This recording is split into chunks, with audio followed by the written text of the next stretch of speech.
নমস্কার, সুভদ্রা রান্নাঘরে আমার সকল দর্শক বন্ধুকে জানাই স্বাগত। আমি শিউলি। আজকে আমি আম নিয়ে এসেছি, কাঁচা আম। তো কাঁচা আমের আম পোড়া শরবত বানাবো। তো আমি গ্যাস জ্বালিয়ে দিয়েছি। এই যে ছাঁকনির মধ্যে আমি দুটো আমকে দিয়ে দিলাম। আম দুটোকে আমি খুব ভালো করে একদম পুড়িয়ে নেব। তারপরে শরবতটা আমি বানাবো কিভাবে সেটা তোমাদের দেখাবো, পোড়ানোটাও দেখাবো একটু। একটা আম পোড়া পোড়া অনেকটা হয়েছে, আর একটা আম এখনও হয়নি।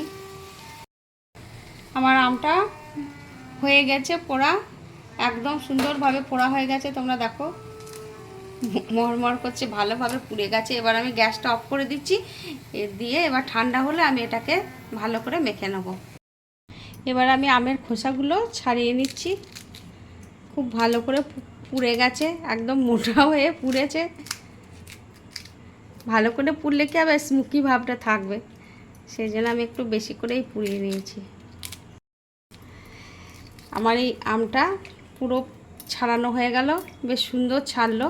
হ্যাঁ, এর আগের দিন বলেছিলাম যে আমার রান্নার প্রথম কমেন্ট জানাবে তার নামটি বলবো।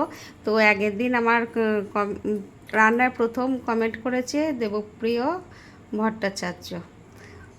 ওনাকে ধন্যবাদ, থ্যাংক ইউ। আর তোমরা এখনও পর্যন্ত আমার চ্যানেলটি যারা সাবস্ক্রাইব করোনি তাদের কাছে অনুরোধ রইল, আমার চ্যানেলটি একটু প্লিজ সাবস্ক্রাইব করে দেবে। আর বন্ধুবান্ধব আত্মীয় স্বজনদের সাথে একটু শেয়ার করে দেবে প্লিজ।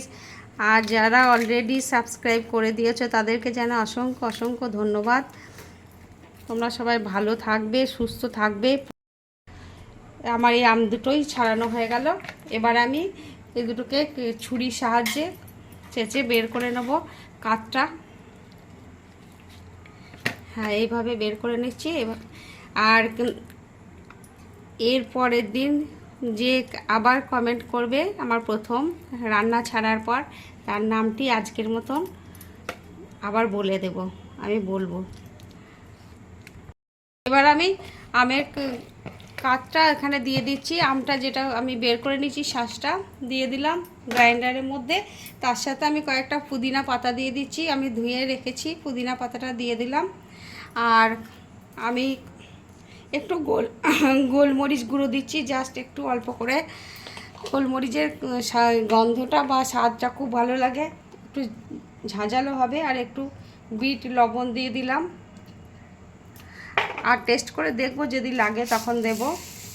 আর কিছুটা চিনি দিয়ে দিলাম।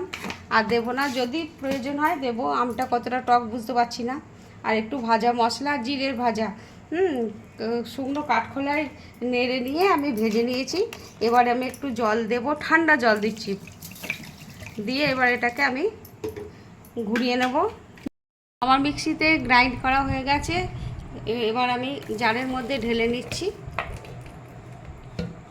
এবার আমি গ্লাসের মধ্যে ঢালবো। এবার আমি দুটো গ্লাসে সার্ভ করে দিচ্ছি।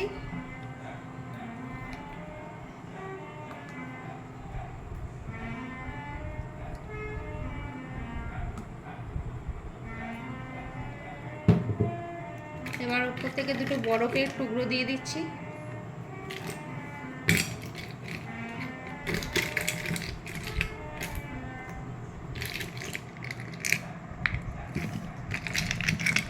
আর একটু ভাজা মশলা দিয়ে দিচ্ছি ওপর থেকে, একটু গোলমরিচের গুঁড়ো আর একটু ভাজা মশলা, জিরে ভাজা। আর কি ভাজা মশলা মানে জিরে ভাজা, ভাজা জিরে দিয়ে দিলাম। আর দুটো পুদিনা পাতা দিয়ে দিচ্ছি। এই যে ব্যাস, আমার শরবত, আম পোড়া শরবত রেডি।